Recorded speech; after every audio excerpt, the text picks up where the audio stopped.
Hello and welcome to Aquinas and the existence of God. The question of whether this knowledge is self-evident or demonstrable.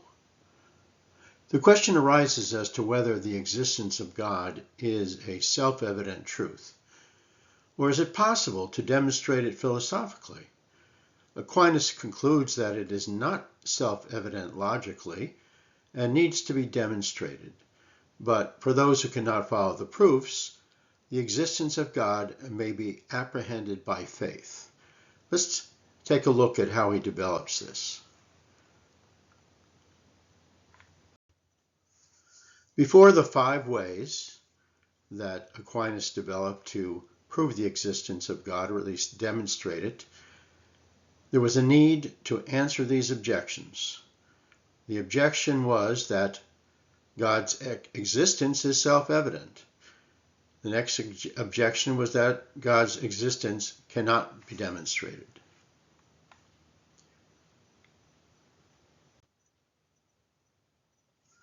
You're probably familiar with Aquinas' method of inquiry.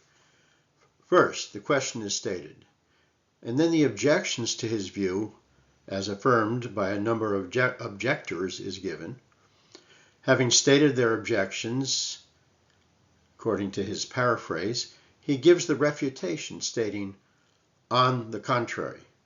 Then he gives the positive affirmation, stating, "I answer that." And finally, he answers each objection individually.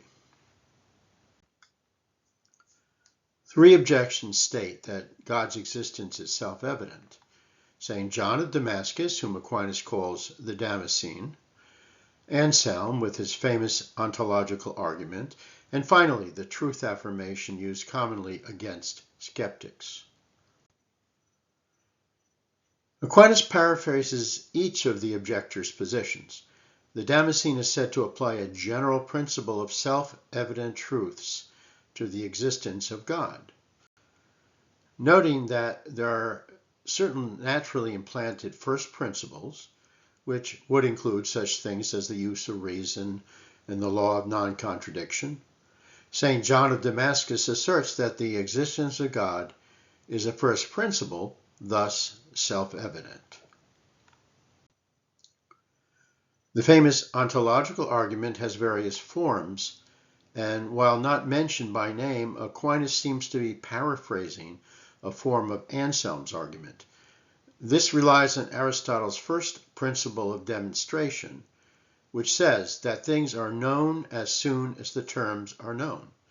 Since God is that which no greater than be conceived, and the concept of him exists in the mind, he certainly exists in actuality. As soon as the word God is used, this becomes self-evident. The truth affirmation rests on the statement that truth must exist. To say truth does not exist is stating a truth and is self-refuting. So the argument goes, truth must exist. But Jesus said, "I am the truth," and Jesus is God. So if truth must exist and God is the truth, God must exist. Aquinas provides a counterexample.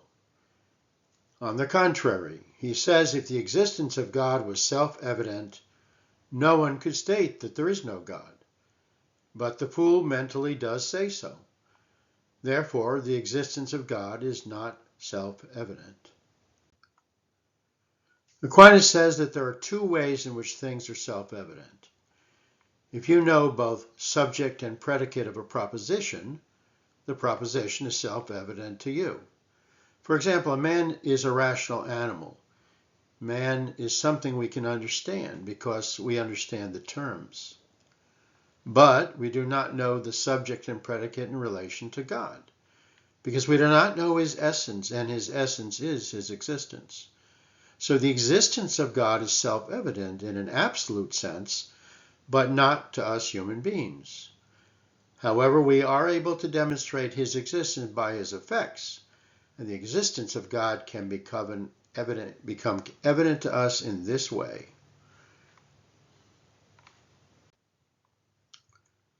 Aquinas admits that people have some implanted knowledge that God exists, but it is implanted in a general way, so much so that the desire to strive for perfect happiness, which only rests in God, well, people substitute all manner of other pursuits, such as riches, pleasures, and the like. So the existence of implanted knowledge in this limited way doesn't help. He also acknowledges the self-evident in other spheres, such as the concept of the immaterial not existing in space. There is some sort of implanted knowledge. But regarding God, he does not believe the existence of God is immediately grasped by reason. It is not subject to this kind of implanted knowledge. Aquinas answers the ontological argument by stating that not everyone understands the word God to mean that which nothing greater can be thought. For example, some think God has a body. But even if everyone had the correct understanding of God, it would only be a mental understanding, saying nothing about the actual experience of God. This understanding of God as the greatest being is exactly what is denied by those who don't believe that God exists. So this mental argument does not work. Regarding the truth affirmation, Aquinas says that the existence of truth is self-evident, but not primal truth, which affirms the existence of God. The conclusion is that the existence of God is not self-evident to people, but must be demonstrated. Having dismissed the idea that the knowledge of the existence of God is self-evident, Aquinas will now address the question of whether it can be demonstrated. The fideist view asserts that the existence of God is simply a matter of faith. The Damascene affirms the impossibility of making arguments about God's existence.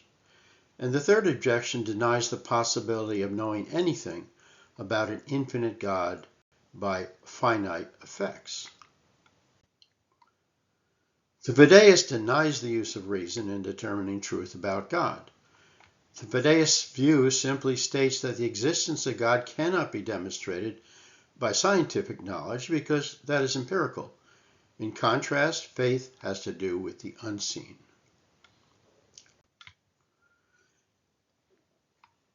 In response to the Damascene, the middle term of a syllogism, says Aquinas, relates a subject to a conclusion about the subject.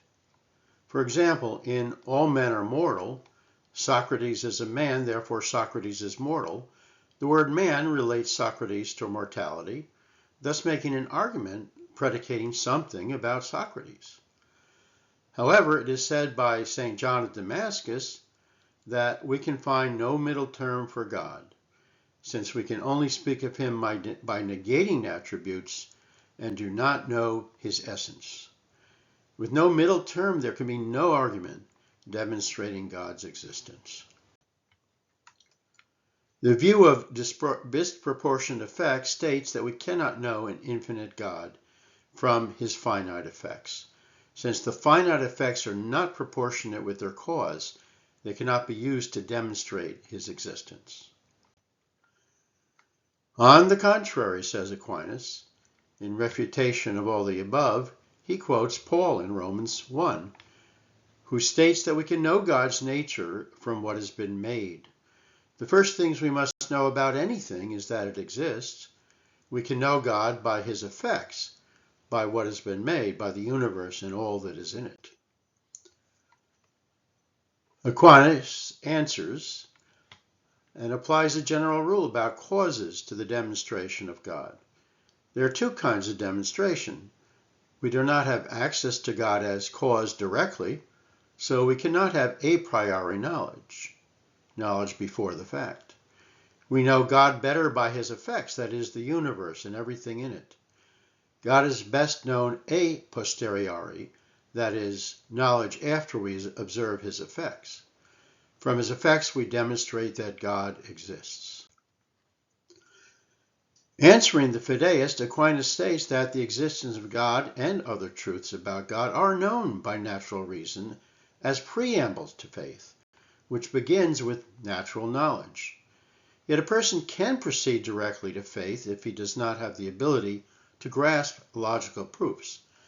This presumes that God is accessible to all. Earlier, Aquinas concluded that belief in God is not self-evident. Now, he says that a person can grasp the truths of God by faith alone. I do not think he is contradicting himself.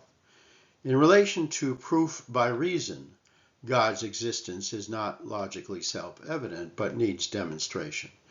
Apart from the issue of philosophic truth, however, the existence of God can be apprehended by faith. I believe this is what he is saying. Observing the universe and using reason to come to faith in God seems like the ordinary path, but a person may simply exercise faith, which does not equate to the existence of God being logically self-evident.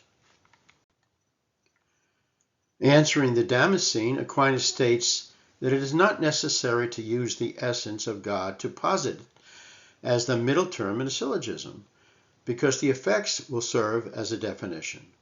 His names come from the effects. Therefore, we can use the term God as the middle term and make propositions about him, as Aquinas does later in the 5 ways. Aquinas answers to the argument about proportion that although the finite effects are not proportionate to God as infinite cause, we are still able to demonstrate that he exists, even though we will not be perfectly understanding his essence. Thus, Aquinas has shown in the 2 questions that the existence of God is not logically self-evident, and that it can be logically demonstrated. And he goes on to do just that in the 5 ways that follow.